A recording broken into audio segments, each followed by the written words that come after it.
Dans la vidéo précédente, j'ai dit que dans le gène égoïste, Dawkins présente l'être humain comme une machine à survie pour deux types de réplicateurs, les gènes et les mèmes.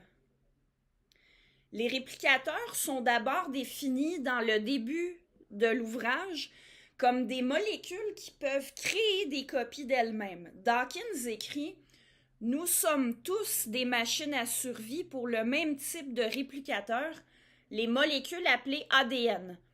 Mais il y a différentes façons de faire sa vie dans le monde et les réplicateurs ont construit une large gamme de machines pour les exploiter. Fin de la citation. Alors, dans l'extrait que je viens de lire, Dawkins parle spécifiquement des gènes. Et en ce qui concerne les gènes, je vous rappelle que non seulement l'humain, mais tous les vivants sont des machines à survie pour les gènes. Les gènes sont la cause des caractéristiques des organismes et puisqu'ils se transmettent par hérédité lors de la reproduction, les descendants ressemblent à leurs parents. Quand je dis organisme, je veux dire un être vivant. Moi, je suis un organisme. Un chat est un organisme. Un érable est un organisme, etc.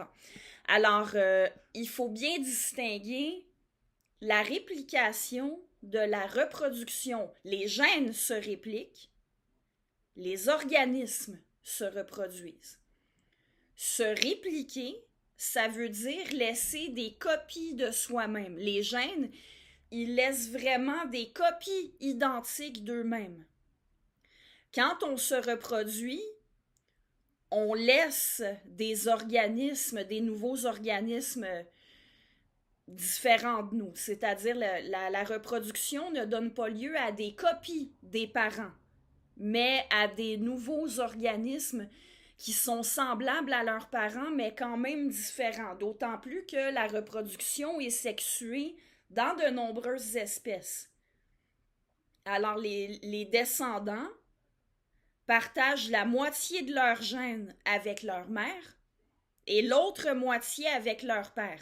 Le nouvel organisme, il n'est pas identique à ceux qui l'ont engendré si la reproduction est sexuée. Par contre, les gènes qui se transmettent, eux, sont identiques chez le descendant et chez le parent qui les a transmis.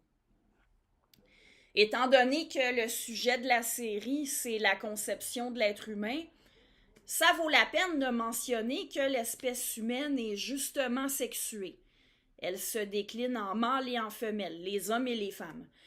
Et donc, chacun d'entre nous est le résultat d'un programme génétique qui combine des gènes qui viennent de notre mère et des gènes qui viennent de notre père dans une proportion de 50-50. Bon, encore là, ce n'est rien de spécifique à l'être humain parce que c'est vrai pour tous les animaux qui appartiennent à une espèce sexuée. Mais ça fait quand même partie de ce qui caractérise l'être humain d'un point de vue biologique. Ça fait partie des éléments dont Dawkins parle dans son livre. Il faut retenir que les gènes qui donnent à leur machine à survie, humains compris, des caractéristiques qui leur permettent de survivre un certain temps et de se reproduire avant de mourir, se répliquent. Donc, autrement dit, les gènes ont intérêt, façon de parler, parce que Dawkins ne prête pas d'intention consciente aux gènes, mais les gènes ont intérêt à ce que les machines à survie, les organismes, nous, à ce qu'on soit en mesure de se maintenir en vie un certain temps et à ce qu'on arrive à trouver des partenaires pour se reproduire. Alors, si on arrive à se reproduire avant de mourir, les gènes qu'on a en nous demeurent présents à travers les générations. Et ça, c'est ce qui permet d'expliquer l'apparence d'ordre dans la nature dont je parlais dans la vidéo précédente. Les organismes ont l'air d'avoir été conçus pour bien fonctionner dans leur environnement.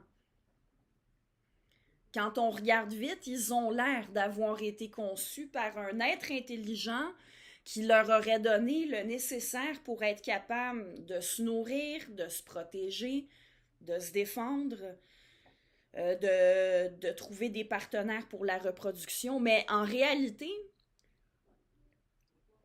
les organismes qui existent présentement ont des caractéristiques qui leur permettent de se maintenir en vie un certain temps et de se reproduire parce qu'ils ont hérité des traits de leurs parents, et c'est le fait que leurs parents aient été capables de se maintenir en vie un certain temps et de se reproduire qui a permis à ces derniers de mettre au monde des descendants. Alors on n'a aucun besoin de supposer un être intelligent qui suivait un plan pour expliquer que les organismes qu'on peut observer aujourd'hui soient adaptés à leur environnement. C'est simplement un résultat du fait que ceux qui n'étaient pas bien adaptés, ils n'ont pas pu se reproduire avant de mourir, et leurs caractéristiques, qui étaient nuisibles ou du moins pas utiles, n'ont pas été transmises par hérédité, elles ont disparu.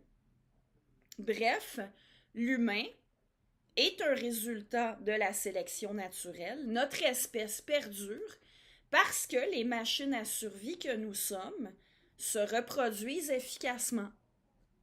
Nous permettons la réplication des gènes dont nous sommes porteurs. Alors, nos caractéristiques persistent parce que globalement, elles permettent à nos gènes de continuer de se répliquer. D'ailleurs, quand il arrive que le programme génétique d'une espèce ne soit plus une bonne adaptation à son environnement, la reproduction de la dite espèce ralentit et éventuellement, elle disparaît. Et ça, c'est quelque chose qui arrive et dont l'hypothèse de la sélection naturelle non dirigée permet de rendre compte, contrairement à l'hypothèse de la création par un dieu théiste. Alors bref, revenons à la conception de l'être humain. C'est une machine à survie pour les gènes qui est sexuée, qui a encore du succès pour faire survivre ces gènes, de sorte que l'humain n'est pas en voie d'extinction pour le moment.